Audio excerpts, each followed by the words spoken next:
श्री शिवाय नमस्तुभ्यम। हरे कृष्ण। आप सभी का दिन शुभ हो।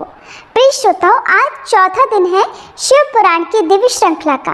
अब तक की कथाओं ने हमें भगवान शिव के स्वरूप को समझने का अवसर दिया है और आज की कथा भी हमें उनसे और निकट लाएगी। हर अध्याय में कोई ना कोई गहरा संदेश छिपा है। आइए हम उसे खोजें और आज का अध्याय शुरू करने से पहले हम सभी प्रार्थना करें। हे महादेव, हमारे हृदय में आपके प्रति निष्ठा बनी रहे। जब हम कथा सुने तो मन चंचल ना हो, केवल आपकी महिमा में स्थिर हो जाए। हे भोलेनाथ, आपकी कृपा से ही ये जीवन सार्थक हो सकता है। हम सबका कल्याण करें।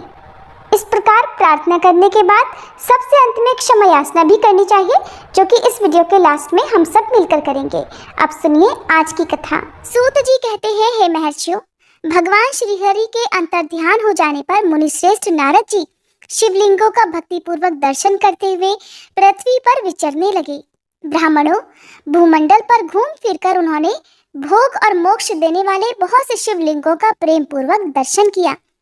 दिव्यदर्शी नारद जी भूतल के तीर्थों में विचर रहे हैं और इस समय उनका चित्त शुद्ध है, ये जानकर वे दोनों शिवगण उनके पास गए। वे उनके दिए हुए शाप से उद्धार की इच्छा रखकर वहां गए थे।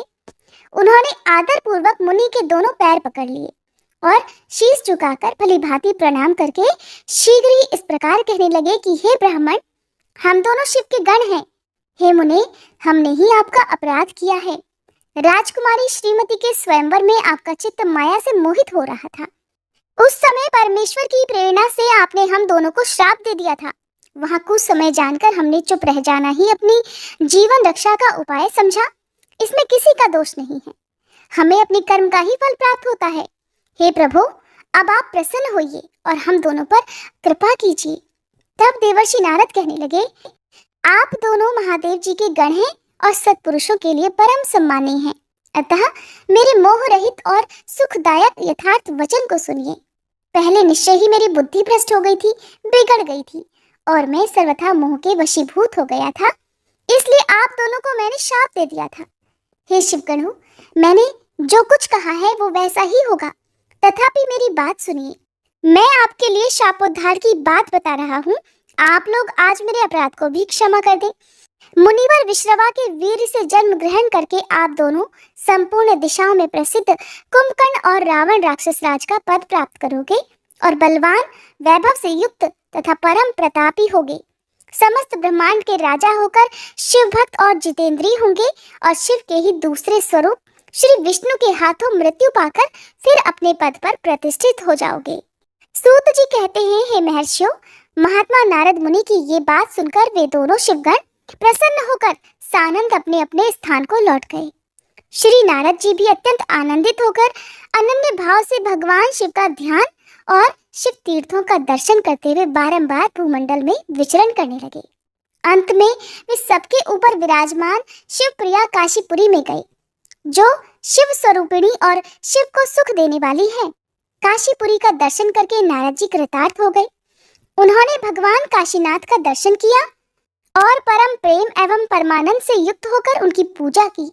काशी का सानंद सेवन करके वे मुनिश्रेष्ठ कृतार्थता का अनुभव करने लगे और प्रेम से विह्वल होकर उसका नमन, वर्णन तथा स्मरण करते हुए ब्रह्मलोक को गए। निरंतर शिव का स्मरण करने से उनकी बुद्धि शुद्ध हो गई थी। वहां पहुंचकर शिव तत्व का विशेष रूप से ज्ञान प्राप्त करने की इच्छा से नारद जी ने ब्रह्मा जी को भक्ति पूर्वक नमस्कार किया और नाना प्रकार के स्तोत्रों द्वारा उनकी स्तुति करके उनसे शिव तत्व के विषय में पूछा। उस समय नारद जी का हृदय भगवान शंकर के प्रति भक्ति भावना से परिपूर्ण था। नारद जी कहने लगे, हे ब्राह्मण, पर ब्रह्म परमात्मा के स्वरूप को जानने वाले पितामह है। हे जगत प्रभु, आपकी कृपा प्रसाद से मैंने भगवान विष्णु के उत्तम महात्म्य का पूर्णतया ज्ञान प्राप्त किया है। भक्ति मार्ग, ज्ञान मार्ग, अत्यंत दुस्तर तपो मार्ग, दान मार्ग तथा तीर्थ मार्ग का भी वर्णन सुना है, परंतु शिव तत्व का ज्ञान मुझे अभी तक नहीं हुआ है। मैं भगवान शंकर की पूजा विधि भी नहीं जानता। अतः हे प्रभु, आप क्रमशः इन विषयों को तथा भगवान शिव के विविध चरित्रों को और उनके स्वरूप, तत्व, प्राकट्य, विवाह, गृहस्थ धर्म सब कुछ मुझे बताइए। हे निष्पाप पितामह, ये सब बातें तथा और जो भी आवश्यक बातें हों उन सबका आपको वर्णन करना चाहिए। हे प्रजानाथ, शिव और शिवा के आविर्भाव और विवाह का प्रसंग विशेष रूप से कहिए तथा कार्तिकेय जी के जन्म की कथा भी मुझे सुनाइए। हे प्रभु, पहले बहुत से लोगों से मैंने ये बातें सुनी है कि तू तृप्त नहीं हो सका हूँ, इसलिए आपकी शरण में आया हूँ। आप मुझ पर कृपा कीजिए। अपने पुत्र नारद की ये बात सुनकर लोक पितामह ब्रह्मा वह इस प्रकार कहने लगे, हे ब्राह्मण देव शिरोमणि, तुम सदा समस्त जगत के उपकार में ही लगे रहते हो। तुमने लोगों के हित की कामना से बहुत उत्तम बात पूछी है, जिसके सुनने से संपूर्ण लोगों के समस्त पापों का नाश हो जाता है। उस अनामय शिव तत्व का मैं तुमसे वर्णन करता हूँ। शिव तत्व का स्वरूप बड़ा ही उत्कृष्ट और अद्भुत है। जिस समय समस्त चराचर जगत नष्ट हो गया था, सर्वत्र केवल अंधकार ही अंधकार था। न सूर्य दिखाई देते थे, न चंद्रमा, अन्यान्य ग्रहों और नक्षत्रों का भी कुछ पता नहीं था। न दिन होता था न रात। अग्नि, पृथ्वी, वायु और जल की भी सत्ता नहीं थी। प्रधान तत्व से रहित सूना आकाश मात्र शेष था। दूसरे किसी तेज की उपलब्धि नहीं होती थी। अदृष्ट आदि का भी अस्तित्व नहीं था। शब्द और स्पर्श भी साथ छोड़ चुके थे। गंध और रूप की भी अभिव्यक्ति नहीं होती थी। रस का भी अभाव हो गया था। दिशाओं का भी भान नहीं होता था। इस प्रकार सब और निरंतर सूची भेद घोर अंधकार फैला हुआ था। उस समय तत्सत ब्रह्म इस श्रुति में जो सत्य सुना जाता है, एकमात्र वही शेष था। जब ये, वह, ऐसा, जो इत्यादि रूप से निर्दिष्ट होने वाला भावात्मक जगत नहीं था, उस समय एकमात्र वह सत्य ही शेष था, जिसे योगी जन अपने हृदयाकाश के भीतर निरंतर देखा करते हैं। जिस पर ब्रह्म के विषय में ज्ञान और अज्ञान से पूर्ण उक्तियों द्वारा इस प्रकार अर्थात ऊपर बताए अनुसार विकल्प किए जाते हैं, उसने कुछ काल के बाद द्वितीय की इच्छा प्रकट की। उसके भीतर एक से अनेक होने का संकल्प उदित हुआ। तब उस निराकार परमात्मा ने अपनी लीला शक्ति से अपने लिए मूर्ति अर्थात आकार की कल्पना की। वह मूर्ति संपूर्ण ऐश्वर्य गुणों से संपन्न, सर्व ज्ञानमयी, शुभ स्वरूपा, सर्वव्यापिनी, सर्वरूपा, सर्वदर्शिनी, सर्वकारिणी, सबकी एकमात्र वंदनीया, सर्वाद्या, सब कुछ देने वाली और संपूर्ण संस्कृतियों का केंद्र थी। उस शुद्ध रूपिणी ईश्वर मूर्ति की कल्पना करके वह अद्वितीय, अनादि, अनंत, सर्व प्रकाशक, चिन्मय, सर्वव्यापी और अविनाशी पर ब्रह्म अंतर्निहित हो गया। जो मूर्ति रहित परम ब्रह्म है, उसी की मूर्ति अर्थात चिन्मय आकार भगवान सदाशिव हैं। अर्वाचीन और प्राचीन विद्वान उन्हीं को ईश्वर कहते हैं। उस समय एकाकी रहकर स्वेच्छानुसार विहार करने वाले उन सदाशिव ने अपने विग्रह से स्वयं ही एक स्वरूप भूता शक्ति की सृष्टि की, जो उनके अपने ही श्री अंग से कभी अलग नहीं होने वाली थी। उस पराशक्ति को प्रधान, प्रकृति, गुणवती, माया, बुद्धि तत्व की जननी तथा विकार रहित बताया है। वह शक्ति अंबिका कही गई है। उसी को प्रकृति, सर्वेश्वरी, त्रिदेव जननी, नित्य और मूल कारण भी कहते हैं। सदाशिव द्वारा प्रकट की गई उस शक्ति के 8 भुजाएं हैं। उस शुभ लक्षणा देवी के मुख की शोभा विचित्र है। वह अकेली ही अपने मुखमंडल में सदा 1 सहस्त्र चंद्रमाओं की कांति धारण करती हैं। नाना प्रकार के आभूषण उसके श्री अंगों की शोभा बढ़ाते हैं। वह देवी नाना प्रकार की गतियों से संपन्न है और अनेक प्रकार के अस्त्र शस्त्र धारण करती हैं। उसके खुले हुए नेत्र खिले हुए कमल के समान जान पड़ते हैं। वह अचिंत्य तेज से जगमगाती है। वह सबकी योनि है और सदा उद्यमशील रहती है। एकाकिनी होने पर भी वह माया संयोग वशात अनेक हो जाती है। वे जो सदाशिव हैं, उन्हें परम पुरुष, ईश्वर, शिव, शंभु और महेश्वर कहते हैं। वे अपने मस्तक पर आकाश गंगा को धारण करते हैं। उनके भाल देश में चंद्रमा शोभित है। उनके 5 मुख हैं और प्रत्येक मुख में 3-3 नेत्र हैं। उनका चित्त सदा प्रसन्न रहता है। वे 10 भुजाओं से युक्त और त्रिशूलधारी हैं। उनके श्री अंगों की प्रभा कर्पूर के समान श्वेत गौर है। वे अपने सारे अंगों में भस्म रमाए रहते हैं। उन काल रूपी ब्रह्मा ने एक ही समय शक्ति के साथ शिवलोक नामक क्षेत्र का निर्माण किया था। उस उत्तम क्षेत्र को ही काशी कहते हैं। वह परम निर्वाण या मोक्ष का स्थान है जो सबके ऊपर विराजमान है। वे प्रिया प्रियतम रूप शिव शक्ति जो परमानंद स्वरूप है उस मनोरम क्षेत्र में निवास करते हैं। काशीपुरी परमानंद रूपिणी है। हे मुने, शिव और शिवा ने प्रलय काल में भी कभी उस क्षेत्र को अपने सानिध्य से मुक्त नहीं किया है, इसलिए विद्वान पुरुष उसे अविमुक्त क्षेत्र के नाम से भी जानते हैं। यह क्षेत्र आनंद का हेतु है, इसलिए पिनाकधारी शिव ने पहले उसका नाम आनंदवन रखा था। उसके बाद वह अविमुक्त के नाम से प्रसिद्ध हुआ। हे देवर्षि, एक समय उस आनंद वन में रमण करते हुए शिवा और शिव के मन में ये इच्छा हुई कि किसी दूसरे पुरुष की भी सृष्टि करनी चाहिए, जिस पर यह सृष्टि संचालन का महान भार रखकर हम दोनों केवल काशी में रहकर इच्छा अनुसार विचरे और निर्वाण धारण करें। वही पुरुष हमारे अनुग्रह से सदा सबकी सृष्टि करे, पालन करे और वही अंत में सबका संहार भी करे। ये चित्त एक समुद्र के समान है। इसमें चिंता की उताल तरंगे उठ उठकर इसे चंचल बनाए रहती हैं। इसमें सत्वगुण रूपी रत्न, तमोगुण रूपी ग्रह और रजोगुण रूपी मूंगे भरे हुए हैं। इस विशाल चित्त समुद्र को संकुचित करके हम दोनों उस पुरुष के प्रसाद से आनंद कानन अर्थात काशी में सुखपूर्वक निवास करें। यह आनंदवन वह स्थान है जहाँ हमारी मनोवृत्ति सब ओर से सिमटकर इसी में लगी हुई है तथा जिसके बाहर का जगत चिंता से आतुर प्रतीत होता है। ऐसा निश्चय करके शक्ति सहित सर्वव्यापी परमेश्वर शिव ने अपने वाम भाग के 10वें अंग पर अमृत मल दिया। फिर तो वहां से एक पुरुष प्रकट हुआ जो तीनों लोकों में सबसे अधिक सुंदर था। वह शांत था, उसमें सत्वगुण की अधिकता थी तथा वह गंभीरता का अथाह सागर था। हे मुने, क्षमा नामक गुण से युक्त उस पुरुष के लिए ढूंढने पर भी कहीं कोई उपमा नहीं मिलती। उसकी कांति इंद्रनील मणि के समान श्याम थी। उसके अंग अंग से दिव्य शोभा छिटक रही थी और नेत्र प्रफुल्ल कमल के समान शोभा पा रहे थे। श्री अंगों पर स्वर्ण की सी कांति वाले 2 सुंदर रेशमी पीतांबर शोभा दे रहे थे।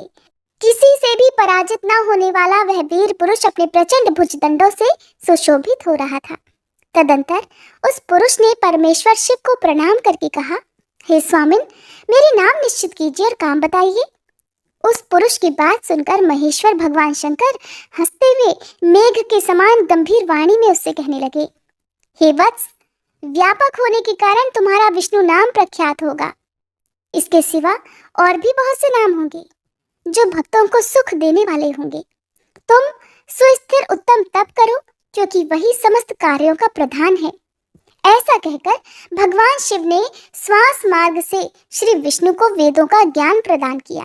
इसके बाद अपनी महिमा से कभी च्युत न होने वाले श्री हरि भगवान शिव को प्रणाम करके भारी तपस्या करने के लिए और शिव शक्ति सहित परमेश्वर शिव भी पार्षद गणों के साथ वहां से अदृश्य हो गए। भगवान विष्णु ने सुदीर्घ काल तक बड़ी कठिन तपस्या की। तपस्या के परिश्रम से युक्त भगवान विष्णु के अंगों से नाना प्रकार की जल धाराएं निकलने लगी। ये सब भगवान शिव की माया से ही संपन्न हुआ। हे महामुने, उस जल से सारा सूना आकाश व्याप्त हो गया। वह ब्रह्म रूप जल अपने स्पर्श मात्र से सब पापों का नाश करने वाला सिद्ध हुआ। उस समय थके हुए परम पुरुष विष्णु ने स्वयं उस जल में शयन किया। वे दीर्घ काल तक बड़ी प्रसन्नता के साथ उसमें रहे। नार अर्थात जल में शयन करने के कारण ही उनका नारायण यह श्रुति सम्मत नाम प्रसिद्ध हो गया। उस समय उन परम पुरुष नारायण के सिवा दूसरी कोई प्राकृत वस्तु नहीं थी। उसके बाद ही उन महात्मा नारायण देव से यथा समय सभी तत्व प्रकट हुए। हे महामुनि विद्वन, मैं उन तत्वों की उत्पत्ति का प्रकार बता रहा हूँ, सुनो। प्रकृति से महतत्व प्रकट हुआ और महतत्व से तीनों गुण। इन गुणों के भेद से ही त्रिविध अहंकार की उत्पत्ति हुई। अहंकार से 5 तन्मात्राएं हुई और उन 5 तन्मात्राओं से 5 भूत प्रकट हुए। उसी समय ज्ञानेंद्रियों और कर्मेंद्रियों का भी प्रादुर्भाव हुआ। हे मुनिश्रेष्ठ, इस प्रकार मैंने तुम्हें तत्वों की संख्या बताई है। इनमें से पुरुष को छोड़कर शेष सारे तत्व प्रकृति से प्रकट हुए हैं, इसलिए सब के सब जड़ हैं। तत्वों की संख्या 24 है। उस समय एकाकार हुए 24 तत्वों को ग्रहण करके वे परम पुरुष नारायण भगवान शिव की इच्छा से ब्रह्मरूप जल में सो गए। ब्रह्मा जी कहते हैं, हे देवर्षि, जब नारायण देव जल में शयन करने लगे, उस समय उनकी नाभि से भगवान शंकर की इच्छावश सहसा एक उत्तम कमल प्रकट हुआ, जो बहुत बड़ा था। उसमें असंख्य नाल दंड थे। उसकी कांति कनेर के फूल के समान पीले रंग की थी तथा उसकी लंबाई और ऊंचाई भी अनंत योजन थी। वह कमल करोड़ों सूर्यों के समान प्रकाशित हो रहा था।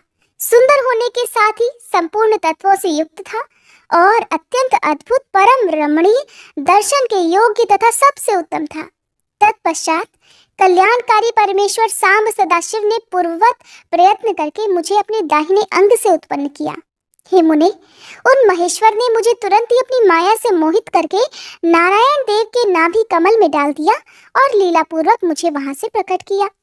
इस प्रकार उस कमल से पुत्र के रूप में मुझ हिरण्यगर्भ का जन्म हुआ। मेरे 4 मुख हुए और शरीर की कांति लाल हुई। मेरे मस्तक त्रिपुंड की रेखा से अंकित थे। हे तात, भगवान शिव की माया से मोहित होने के कारण मेरी ज्ञान शक्ति इतनी दुर्बल हो रही थी कि मैंने उस कमल के सिवा दूसरे किसी को अपने शरीर का जनक या पिता नहीं जाना। मैं कौन हूँ, कहाँ से आया हूँ, मेरा कार्य क्या है, मैं किसका पुत्र होकर उत्पन्न हुआ हूँ और किसने इस समय मेरा निर्माण किया है। इस प्रकार संशय में पड़े हुए मेरे मन में ये विचार उत्पन्न हुआ कि मैं किस लिए मोह में पड़ा हुआ हूँ। जिसने मुझे उत्पन्न किया है उसका पता लगाना तो बहुत ही सरल है। इस कमल पुष्प का जो पत्र युक्त नाल है, उसका उद्गम स्थान इस जल के भीतर नीचे की ओर है। जिसने मुझे उत्पन्न किया है वो पुरुष भी वही होगा, इसमें कोई संशय नहीं। ऐसा निश्चय कर मैंने अपने को कमल से नीचे उतारा। हे मुनि, मैं उस कमल की एक एक नाल में गया और सैकड़ों वर्षों तक वहां भ्रमण करता रहा, किंतु कहीं भी उस कमल के उद्गम का उत्तम स्थान मुझे मिला ही नहीं। तब पुनः संशय में पड़कर मैं उस कमल पुष्प पर जाने को उत्सुक हुआ और नाल के मार्ग से उस कमल पर चढ़ने लगा। इस तरह बहुत ऊपर जाने पर भी मैं उस कमल के कोश को नहीं पा सका। उस दशा में मैं और भी मोहित हो गया।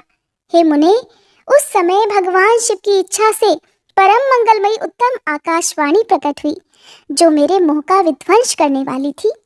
उस वाणी ने कहा, तप करो। उस आकाशवाणी को सुनकर मैंने अपने जन्मदाता पिता का दर्शन करने के लिए उस समय पुनः प्रयत्न पूर्वक 12 वर्षों तक घोर तपस्या की।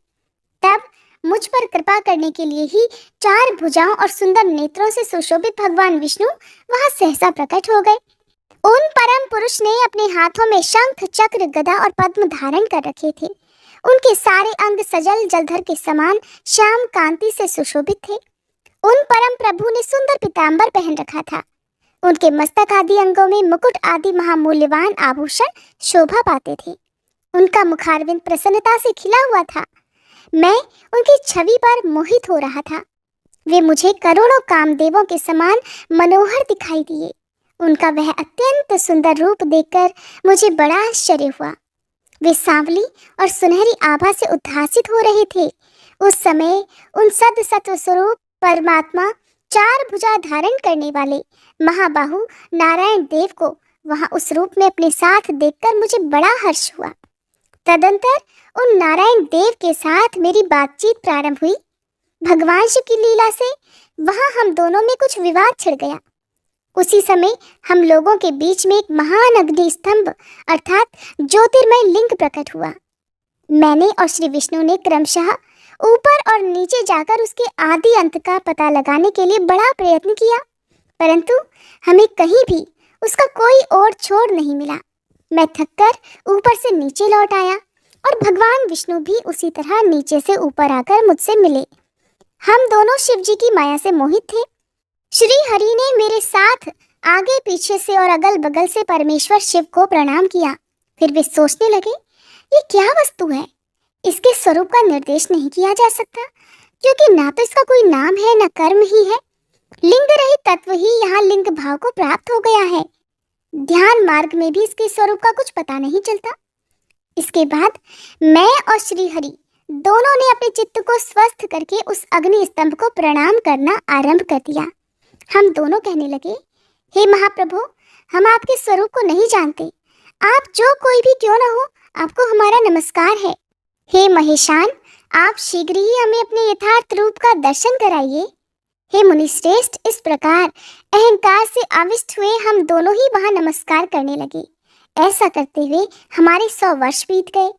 अब जानिए कि किस प्रकार ब्रह्मा और विष्णु को भगवान शिव के शब्दमय शरीर का दर्शन हुआ। श्री ब्रह्मा जी कहते हैं, हे मुनि श्रेष्ठ नारद, इस प्रकार हम दोनों देवता गर्व रहित होकर निरंतर प्रणाम करते रहे। हम दोनों के मन में एक ही अभिलाषा थी कि इस ज्योतिर्लिंग के रूप में प्रकट हुए परमेश्वर प्रत्यक्ष दर्शन दे। भगवान शंकर दीनों के प्रतिपालक, अहंकारियों का गर्व चूर्ण करने वाले तथा सबके अविनाशी प्रभु हैं। वे हम दोनों पर दयालु हो गए। उस समय वहां उन सुर श्रेष्ठ से ओम ओम ऐसा शब्द रूप नाद प्रकट हुआ जो स्पष्ट रूप से सुनाई देता था। जोर जोर से प्रकट होने वाले उस शब्द के विषय में ये क्या है, ऐसा सोचते हुए समस्त देवताओं के आराध्य में भगवान विष्णु मेरे साथ संतुष्ट चित्त से खड़े रहे। वे सर्वथा वैर भाव से रहित थे। उन्होंने लिंग के दक्षिण भाग में सनातन आदिवर्ण आकार का दर्शन किया, उत्तर भाग में उकार का, मध्य भाग में मकार का और अंत में ओम इस नाद का साक्षात दर्शन और अनुभव किया। दक्षिण भाग में प्रकट हुए आदिवर्ण आकार को सूर्य मंडल के समान तेजोमय देखकर जब उन्होंने उत्तर भाग में दृष्टिपात किया, तब वहां उकार वर्ण अग्नि के समान दीप्तशाली दिखाई दिया। हे मुनि श्रेष्ठ, इसी तरह उन्होंने मध्य भाग में मकार को चंद्रमंडल के समान उज्जवल कांति से प्रकाशमान देखा। उस समय श्री हरि ये सोचने लगे कि ये अग्नि स्तंभ यहाँ कहाँ से प्रकट हुआ है। हम दोनों फिर इसकी परीक्षा करें। मैं इस अनुपम अनंत स्तंभ के नीचे जाऊंगा, ऐसा विचार करते हुए श्री हरि ने वेद और शब्द दोनों के आवेश से युक्त विश्वात्मा शिव का चिंतन किया। तब वहां एक ऋषि प्रकट हुए, जो ऋषि समूह के परम सार रूप माने जाते हैं। उन्हीं ऋषि के द्वारा परमेश्वर श्री विष्णु ने जाना कि इस शब्द ब्रह्ममय शरीर वाले परम लिंग के रूप में साक्षात पर ब्रह्म स्वरूप महादेव जी ही यहाँ प्रकट हुए हैं। ये चिंता रहित अथवा अचिंत्य रुद्र हैं। जहाँ जाकर मन सहित वाणी उसे प्राप्त किए बिना ही लौट आती है। इन बीजी भगवान महेश्वर के लिंग से अकार रूप बीज प्रकट हुआ, जो उकार रूप योनि में स्थित होकर सब ओर बढ़ने लगा। वह स्वर्णमय अंड के रूप में ही बताने योग्य था। उसका और कोई भी विशेष लक्षण नहीं लक्षित होता था। वह दिव्य अंड अनेक वर्षों तक जल में ही स्थित रहा। तदंतर 1000 वर्ष के बाद उस अंड के 2 टुकड़े हो गए। जल में स्थित हुआ वह अंड अजन्मा ब्रह्मा जी की उत्पत्ति का स्थान था और साक्षात महेश्वर के आघात से ही फूटकर 2 भागों में विभक्त हो गया था। उस अवस्था में उसका ऊपर स्थित हुआ स्वर्णमय कपाल बड़ी शोभा पाने लगा। वही द्युलोक के रूप में प्रकट हुआ तथा उसका दूसरा नीचे वाला कपाल था, वही ये 5 लक्षणों से युक्त पृथ्वी है। इस तरह देवेश्वर शिव को जानकर श्री हरि ने शक्ति संभूत मंत्रों द्वारा उत्तम एवं महान अभ्युदय से शोभित होने वाले उस महेश्वर देव का स्तवन किया। इसी बीच में मेरे साथ विश्वपालक भगवान विष्णु ने एक और भी अद्भुत और सुंदर रूप देखा। हे मुने, वह रूप 5 मुखों वाला और 10 भुजाओं से अलंकृत था। उसकी कांति कर्पूर के समान गौर थी। वह नाना प्रकार की छटाओं से छविमान और भांति भांति के आभूषणों से विभूषित था। उस परम उदार महापराक्रमी और महापुरुष के लक्षणों से संपन्न अत्यंत उत्कृष्ट रूप का दर्शन करके मैं और श्री हरि दोनों कृतार्थ हो गए। श्री ब्रह्मा जी कहते हैं, हे नारद जी, भगवान विष्णु के द्वारा की हुई अपनी स्तुति सुनकर करुणानिधि महेश्वर बड़े प्रसन्न हुए और उमा देवी के साथ सहसा वहां प्रकट हो गए। उस समय उनके 5 मुख और प्रत्येक मुख में 3-3 नेत्र शोभा पा रहे थे। भाल देश में चंद्रमा का मुकुट सुशोभित था। सिर पर जटा धारण किए गौरवर्ण विशाल नेत्र शिव ने अपने संपूर्ण अंगों में विभूति लगा रखी थी। उनके 10 भुजाएं थी, कंठ में नील चिन्ह था। उनके श्री अंग समस्त आभूषणों से विभूषित थे। उन सर्वांग सुंदर शिव के मस्तक भस्ममय त्रिपुंड से अंकित थे।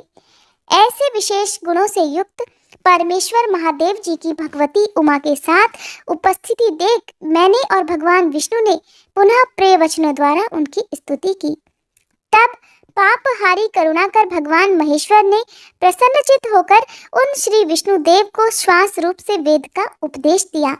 हे मुने, उनके बाद शिव ने परमात्मा श्री हरि को गुह्य ज्ञान प्रदान किया। फिर उन परमात्मा ने कृपा करके मुझे भी वह ज्ञान दिया। वेद का ज्ञान प्राप्त करके कृतार्थ हुए भगवान विष्णु ने मेरे साथ हाथ जोड़कर महेश्वर को नमस्कार करके पुनः उनसे पूजन की विधि बताने तथा सदुपदेश देने के लिए प्रार्थना की। श्री ब्रह्मा जी कहते हैं कि हे मुने, श्री हरि की यह बात सुनकर अत्यंत प्रसन्न हुए कृपा निधान भगवान शिव ने प्रीतिपूर्वक यह बात कही। भगवान शिव कहने लगे, हे सुरश्रेष्ठ गण, मैं तुम दोनों की भक्ति से निश्चय ही बहुत प्रसन्न हूँ। तुम लोग मुझ महादेव की ओर देखो। इस समय तुम्हें मेरा स्वरूप जैसा दिखाई देता है वैसे ही रूप का प्रयत्न पूर्वक पूजन चिंतन करना चाहिए। तुम दोनों महाबली हो और मेरी स्वरूप भूता प्रकृति से प्रकट हुए हो। मुझ सर्वेश्वर के दाएं बाएं अंगों से तुम्हारा आविर्भाव हुआ है। ये लोक पितामह ब्रह्मा मेरे दाहिने पार्श्व से उत्पन्न हुए हैं और तुम अर्थात विष्णु मुझ परमात्मा के वाम पार्श्व से प्रकट हुए हो। मैं तुम दोनों पर भलीभांति प्रसन्न हूँ और तुम्हें मनोवांछित वर देता हूँ। मेरी आज्ञा से तुम दोनों की मुझ में सुदृढ़ भक्ति हो। हे ब्राह्मण, तुम मेरी आज्ञा का पालन करते हुए जगत की सृष्टि करो और वत्स विष्णु, तुम इस चराचर जगत का पालन करते रहो।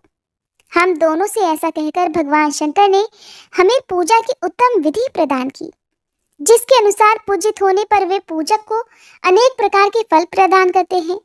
शंभु की उपयुक्त बातें सुनकर मेरे सहित श्री हरि ने महेश्वर को हाथ जोड़कर प्रणाम करते हुए कहा, प्रभु, यदि हमारे प्रति आपके हृदय में प्रीति उत्पन्न हुई है और यदि आप हमें वरदान देना आवश्यक समझते हैं तो हम तो यही वर मांगते हैं कि आप में हम दोनों की सदा अनन्य और अविचल भक्ति बनी रहे।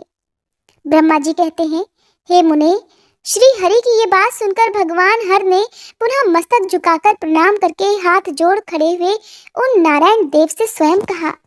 श्री महेश्वर कहने लगे, मैं सृष्टि, पालन और संहार करता हूँ, सगुण और निर्गुण हूँ तथा सच्चिदानंद स्वरूप निर्विकार पर ब्रह्म परमात्मा हूँ। हे विष्णु, सृष्टि, रक्षा और प्रलय रूप गुणों अथवा कार्यों के भेद से मैं ही ब्रह्मा, विष्णु और रुद्र नाम धारण करके तीनों स्वरूपों में विभक्त हुआ हूँ। हरे, वास्तव में सदा निष्कल हूँ। हे विष्णु, तुमने और ब्रह्मा ने मेरे अवतार के निमित्त जो स्तुति की है, तुम्हारी उस प्रार्थना को मैं अवश्य सच्ची करूँगा, क्योंकि मैं भक्तवत्सल हूँ। ब्राह्मण, मेरा ऐसा ही परम उत्कृष्ट रूप तुम्हारे शरीर से इस लोक में प्रकट होगा, जो नाम से रुद्र कहलाएगा। मेरे अंश से प्रकट हुए रुद्र की सामर्थ्य मुझसे कम नहीं होगी। जो मैं हूँ वही यह रुद्र है। पूजा की विधि विधान की दृष्टि से भी मुझ में और उसमें कोई अंतर नहीं है। जैसे ज्योति का जल आदि के साथ संपर्क होने पर भी उसमें स्पर्श दोष नहीं लगता, उसी प्रकार मुझ निर्गुण परमात्मा को भी किसी के संयोग से बंधन नहीं प्राप्त होता। ये मेरा शिव रूप है। जब रुद्र प्रकट होंगे तब वे भी शिव के ही तुल्य होंगे। महामुनि, उनमें और शिव में परायपन का भेद नहीं करना चाहिए। वास्तव में एक ही रूप सब जगत में व्यवहार निर्वाह के लिए दो रूपों में विभक्त हो गया है। अतः शिव और रुद्र में कभी भेद बुद्धि नहीं करनी चाहिए। वास्तव में सारा दृश्य ही मेरे विचार से शिव रूप है। मैं, तुम, ब्रह्मा तथा जो ये रुद्र प्रकट होंगे वे सब के सब एक रूप हैं। इनमें भेद नहीं है। भेद मानने पर अवश्य ही बंधन होगा, तथापि मेरा शिव रूप ही सनातन है। यही सदा सब रूपों का मूलभूत कहा गया है। ये सत्य, ज्ञान एवं अनंत ब्रह्मा है। ऐसा जानकर सदा मन से मेरे यथार्थ स्वरूप का दर्शन करना चाहिए। ब्राह्मण सुनो, मैं तुम्हें एक गोपनीय बात बता रहा हूँ। मैं स्वयं ब्रह्मा जी की भ्रकुटी से प्रकट होऊंगा। गुणों में भी मेरा प्राकट्य कहा गया है। जैसा कि लोगों ने कहा है, हर तामस प्रकृति के हैं, वास्तव में उस रूप में अहंकार का वर्णन हुआ है। उस अहंकार को केवल तामस ही नहीं, वैकारिक अर्थात सात्विक भी समझना चाहिए, क्योंकि सात्विक देवगण वैकारिक अहंकार की ही सृष्टि है। ये तामस और सात्विक आदि भेद केवल नाम मात्र का है, वस्तुतः नहीं है। वास्तव में हर को तामस नहीं कहा जा सकता। हे ब्राह्मण, इसी कारण से तुम्हें ऐसा करना चाहिए। तुम तो इस सृष्टि के निर्माता बनो और श्री हरि इसका पालन करें तथा मेरे अंश से प्रकट होने वाले जो रुद्र हैं वे इसका प्रलय करने वाले होंगे। ये जो उमा नाम से विख्यात परमेश्वरी प्रकृति देवी हैं, इन्हीं की शक्तिभूता वाग देवी ब्रह्मा जी का सेवन करेंगी। फिर इन प्रकृति देवी से वहां जो दूसरी शक्ति प्रकट होगी वे लक्ष्मी रूप से भगवान विष्णु का आश्रय लेंगी। तदंतर पुनः काली नाम से जो तीसरी शक्ति प्रकट होंगी वे निश्चय ही मेरे अंशभूत रुद्रदेव को प्राप्त होंगी। वे कार्य की सिद्धि के लिए वहां ज्योति रूप से प्रकट होंगी। इस प्रकार मैंने देवी की शुभ स्वरूपा पराशक्तियों का परिचय दिया। उनका कार्य क्रमशः सृष्टि, पालन और संहार का संपादन ही है। हे सुरश्रेष्ठ, ये सब की सब मेरी प्रिया प्रकृति देवी की ही अंशभूता है। हे हरे, तुम लक्ष्मी जी का सहारा लेकर कार्य प्रारंभ करो। ब्राह्मण, तुम्हें प्रकृति की अंशभूता वाग देवी को पाकर मेरी आज्ञा के अनुसार मन से सृष्टि कार्य का संचालन करना चाहिए और मैं अपनी प्रिया की अंशभूता परात्पर काली का आश्रय लेकर रुद्र रूप से प्रलय संबंधी उत्तम कार्य करूंगा। तुम सब लोग अवश्य ही संपूर्ण आश्रमों तथा उनसे भिन्न अन्यान्य विविध कार्यों द्वारा चारों वर्णों से भरे हुए लोक की सृष्टि और रक्षा आदि करके सुख पाओगे। हरे, तुम ज्ञान विज्ञान से संपन्न तथा संपूर्ण लोकों के हितैषी हो, अतः अब मेरी आज्ञा पाकर जगत में सब लोगों के लिए मुक्तिदाता बन जाओ। मेरा दर्शन होने पर जो फल प्राप्त होता है वही तुम्हारा दर्शन होने पर भी होगा। मेरी ये बात सत्य है, ये बात सत्य है, इसमें संशय के लिए कोई स्थान नहीं। मेरे हृदय में विष्णु है और विष्णु के हृदय में मैं हूँ। जो इन दोनों में अंतर नहीं समझता वही मुझे विशेष प्रिय है। श्री हरि मेरे बाएं अंग से प्रकट हुए हैं, ब्रह्मा का दाहिने अंग से प्राकट्य हुआ है और महाप्रलयकारी विश्वात्मा रुद्र मेरे हृदय से प्रादुर्भूत होंगे। हे विष्णु, मैं ही सृष्टि का पालन और संहार करने वाले रज आदि त्रिविध गुणों द्वारा ब्रह्मा, विष्णु और रुद्र नाम से प्रसिद्ध हो तीन रूपों में पृथक पृथक प्रकट होता हूँ। साक्षात शिव गुणों से भिन्न है, वे प्रकृति और पुरुष से भी परे हैं। अद्वितीय, नित्य, अनंत, पूर्ण एवं निरंजन पर ब्रह्म परमात्मा है। तीनों लोकों का पालन करने वाले श्री हरि अपने भीतर तमोगुण और बाहर सत्वगुण धारण करते हैं। त्रिलोकी का संहार करने वाले रुद्रदेव भीतर सत्वगुण और बाहर तमोगुण धारण करते हैं तथा त्रिभुवन की सृष्टि करने वाले ब्रह्मा जी बाहर और भीतर से भी रजोगुणी ही हैं। इस प्रकार ब्रह्मा, विष्णु तथा रुद्र इन तीन देवताओं में गुण है, परंतु शिव गुणातीत माने गए हैं। हे विष्णु, तुम मेरी आज्ञा से इन सृष्टिकर्ता पितामह का प्रसन्नता पूर्वक पालन करो।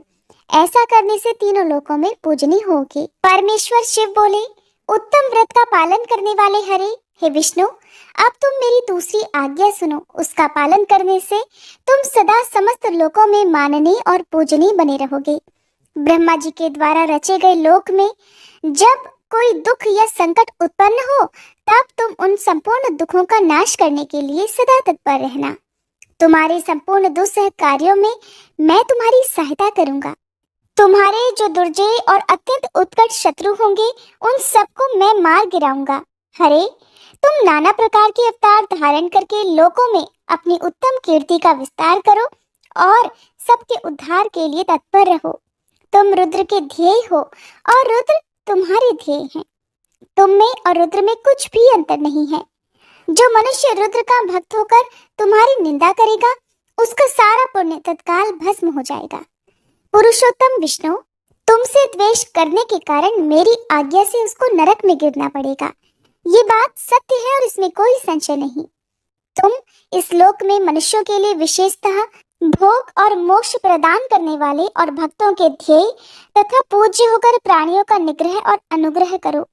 ऐसा कहकर भगवान शिव ने मेरा हाथ पकड़ लिया और श्री विष्णु को सौंपकर उनसे कहा, तुम संकट के समय सदा इनकी सहायता करते रहना। सबके अध्यक्ष होकर सभी को भोग और मोक्ष प्रदान करना तथा सर्वदा समस्त कामनाओं का साधक और सर्वश्रेष्ठ बने रहना। जो तुम्हारी शरण में आ गया वह निश्चय ही मेरी शरण में आ गया। जो मुझ में और तुम में अंतर समझता है वह अवश्य नरक में गिरता है। ब्रह्मा जी कहते हैं, हे देवर्षि, भगवान शिव का यह वचन सुनकर मेरे साथ भगवान विष्णु ने सबको वश में करने वाले विश्वनाथ को प्रणाम करके मंद स्वर में कहा। श्री विष्णु बोले, हे करुणा सिंधु, जगन्नाथ शंकर, मेरी ये बात सुनिए। मैं आपकी आज्ञा के अधीन रहकर ये सब कुछ करूंगा। हे स्वामिन, जो मेरा भक्त होकर आपकी निंदा करे, उसे आप निश्चय ही नरकवास प्रदान करें। नाथ, जो आपका भक्त है वह मुझे अत्यंत प्रिय है। जो ऐसा जानता है उसके लिए मोक्ष दुर्लभ नहीं है। श्री हरि का ये कथन सुनकर दुखहारी हर ने उनकी बात का अनुमोदन किया और नाना प्रकार के धर्मों का उपदेश देकर हम दोनों के हित की इच्छा से हमें अनेक प्रकार के वरदान दिए। इसके बाद भक्त वत्सल भगवान शंभु कृपा पूर्वक हमारी ओर देखकर हम दोनों के ही देखते देखते सहसा वही अंतर्ध्यान हो गए। तभी से इस लोक में लिंग पूजा का विधान चालू हुआ है। लिंग में प्रतिष्ठित भगवान शिव भोग और मोक्ष देने वाले हैं। शिवलिंग की जो वेदी या अर्घा है वह महादेवी का स्वरूप है और लिंग साक्षात महेश्वर का। लय का अधिष्ठान होने के कारण भगवान शिव को लिंग कहा गया है, क्योंकि उन्हीं में निखिल जगत का लय होता है। हे महामुने, जो शिवलिंग के समीप कोई कार्य करता है उसके पुण्य फल का वर्णन करने की शक्ति मुझ में नहीं है। तदंतर नारद जी के पूछने पर ब्रह्मा जी कहने लगे, हे मुने, हमें पूर्वोक्त आदेश देकर जब महादेव जी अंतर्ध्यान हो गए तब मैं उनकी आज्ञा का पालन करने के लिए ध्यानमग्न होकर कर्तव्य का विचार करने लगा। उस समय भगवान शंकर को नमस्कार करके श्री हरि से ज्ञान पाकर परमानंद को प्राप्त हो मैंने सृष्टि करने का निश्चय किया। तात भगवान विष्णु भी वहां सदाशिव को प्रणाम करके मुझे आवश्यक उपदेश देकर तत्काल अदृश्य हो गए। वे ब्रह्मांड से बाहर जाकर भगवान शिव की कृपा प्राप्त करके वैकुंठ धाम में जा पहुंचे और सदा वहीं रहने लगे। मैंने सृष्टि की इच्छा से भगवान शिव और विष्णु का स्मरण करके पहले के रचे हुए जल में अपनी अंजलि डालकर जल को ऊपर की ओर उछाला। इससे वहां एक अंड प्रकट हुआ जो 24 तत्वों का समूह कहा जाता है। विप्रवर, वह विराट आकार वाला अंड जल रूप ही था। उसमें चेतनता न देखकर मुझे बड़ा संशय हुआ और मैं अत्यंत कठोर तप करने लगा। 12 वर्षों तक भगवान विष्णु के चिंतन में ही लगा रहा। तात वह समय पूर्ण होने पर भगवान श्री हरि स्वयं प्रकट हुए और बड़े प्रेम से मेरे अंगों का स्पर्श करते हुए मुझसे प्रसन्नता पूर्वक इस प्रकार कहने लगे, ब्राह्मण, तुम वर मांगो, मैं बहुत प्रसन्न हूँ। मुझे तुम्हारे लिए कुछ भी अदेय नहीं है। भगवान शिव की कृपा से मैं सब कुछ देने में समर्थ हूँ। तब इस प्रकार मैंने अर्थात ब्रह्मा जी ने कहा, महाभाग, आपने जो मुझ पर कृपा की है वह सर्वथा उचित ही है, क्योंकि भगवान शंकर ने मुझे आपके हाथों में सौंप दिया है। हे विष्णु, आपको नमस्कार है। आज मैं आपसे जो कुछ भी मांगता हूँ उसे दीजिए। हे प्रभु, ये विराट रूप 24 तत्वों से बना हुआ अंड किसी तरह चेतन नहीं हो रहा है, जड़ी भूत दिखाई देता है। हे हरे, इस समय भगवान शिव की कृपा से आप यहाँ प्रकट हुए हैं, अतः शंकर की सृष्टि शक्ति या विभूति से प्राप्त हुए इस अंड में चेतनता लाइए। मेरे ऐसा कहने पर शिव की आज्ञा में तत्पर रहने वाले महाविष्णु ने अनंत रूप का आश्रय ले इस अंड में प्रवेश किया। उस समय उन परम पुरुषों के सहस्त्रों मस्तक, सहस्त्रों नेत्र और सहस्त्रों पैर थे। उन्होंने भूमि को सब ओर से घेरकर उस अंड को व्याप्त कर लिया। मेरे द्वारा भलीभांति स्तुति की जाने पर जब श्री हरि ने उस अंड में प्रवेश किया तब वह 24 तत्वों का विकार रूप अंड सचेतन हो गया। पाताल से लेकर सत्यलोक तक की अवधि वाले उस अंड के रूप में वह साक्षात श्री हरि ही विराजने लगे। उस विराट अंड में व्यापक होने से ही वे प्रभु वैराज पुरुष कहलाए। पंचमुख महादेव ने केवल अपने रहने के लिए सुरम्य कैलाश नगर का निर्माण किया, जो कि सब लोकों से ऊपर सुशोभित होता है। हे देवर्षि, संपूर्ण ब्रह्मांड का नाश हो जाने पर भी वैकुंठ और कैलाश, इन 2 धामों का यहाँ कभी नाश नहीं होता। मुनिश्रेष्ठ, मैं सत्यलोक का आश्रय लेकर रहता हूँ। तात महादेव जी की आज्ञा से ही मुझ में सृष्टि रचने की इच्छा उत्पन्न हुई। बेटा, जब मैं सृष्टि की इच्छा से चिंतन करने लगा उस समय पहले मुझसे अनजाने में ही पापपूर्ण तमोगुणी सृष्टि का प्रादुर्भाव हुआ, जिससे अविद्या पंचक अथवा पंचपर्वा अविद्या कहते हैं। इसके बाद प्रसन्नचित होकर शंभु की आज्ञा से मैं पुनः अनासक्त भाव से सृष्टि का चिंतन करने लगा। उस समय मेरे द्वारा स्थावर संज्ञक वृक्ष आदि की सृष्टि हुई जिसे मुख्य सर्ग कहते हैं। ये पहला सर्ग है। उसे देखकर तथा वह अपने लिए पुरुषार्थ का साधक नहीं है, ये जानकर सृष्टि की इच्छा वाले मुझ ब्रह्मा से दूसरा सर्ग प्रकट हुआ जो दुख से भरा हुआ है।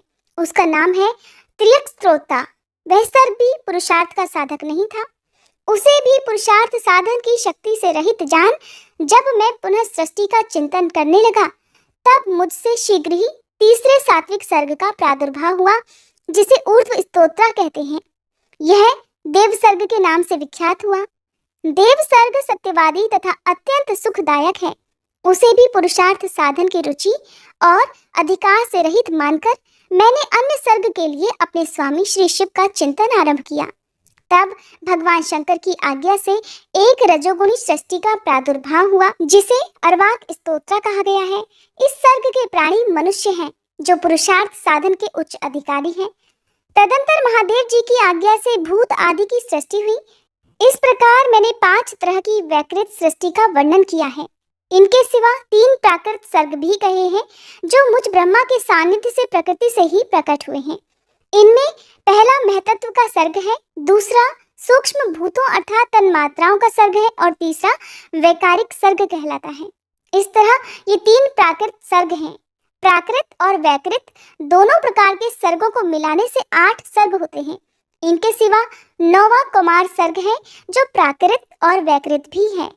इन सब के अवान्तर भेद का मैं वर्णन नहीं कर सकता क्योंकि उसका उपयोग बहुत ही थोड़ा है। अब द्विजात्मक सर्ग का प्रतिपादन करता हूँ।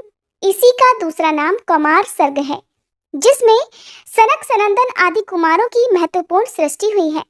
सनक आदि मेरे 4 मानस पुत्र हैं जो मुझ ब्रह्मा के ही समान हैं। वे महान वैराग्य से संपन्न तथा उत्तम व्रत का पालन करने वाले हुए। उनका मन सदा भगवान शिव के चिंतन में ही लगा रहता है। वे संसार से विमुख और ज्ञानी हैं। उन्होंने मेरे आदेश देने पर भी सृष्टि के कार्य में मन नहीं लगाया। हे मुनिश्रेष्ठ नारद, सनक आदि कुमारों के दिए हुए नकारात्मक उत्तर को सुनकर मैंने बड़ा भयंकर क्रोध प्रकट हुआ। उस समय मुझ पर मोह छा गया।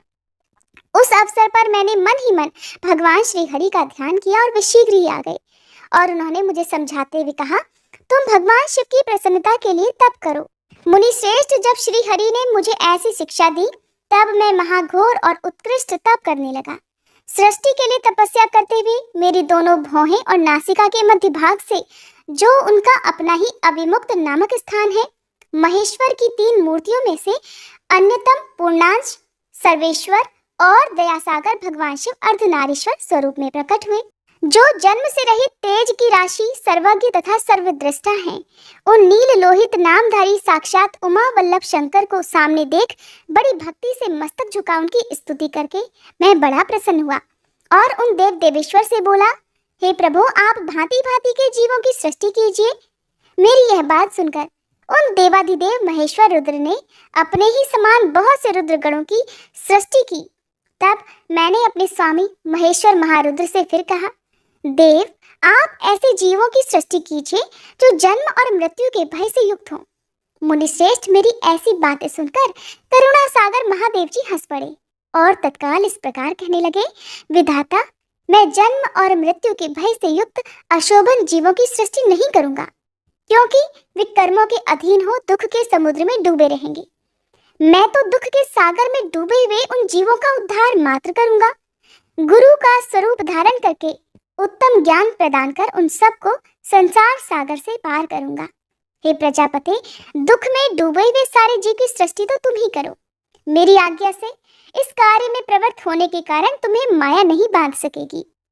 मुझसे ऐसा कहकर श्रीमान भगवान नीललोहित महादेव मेरे देखते ही देखते अपने पार्षदों के साथ वहां से तत्काल तिरोहित अर्थात अंतर्ध्यान हो गए। जय भोलेनाथ। आज के अध्याय में बस इतना ही। इसके आगे की कथा आप सभी कल के अध्याय में जरूर सुनिएगा। आइए अब हम सभी सच्चे मन से भगवान शिव से क्षमा प्रार्थना करें।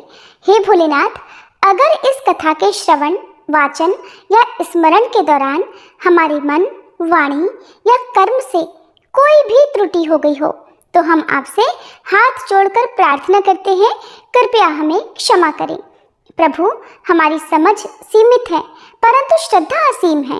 अगर किसी पवित्र प्रसंग को हमने अधूरा समझा अधूरा सुना या फिर किसी दिव्यता को पूरी तरह व्यक्त नहीं कर सके तो ये केवल हमारी अल्प बुद्धि है। उसकी दोषिता हमारी नहीं बल्कि हमारी अवस्था की है। आप तो दयालु हैं, कृपामय हैं, भक्तों के हर अपराध को क्षमा कर देने वाले हैं।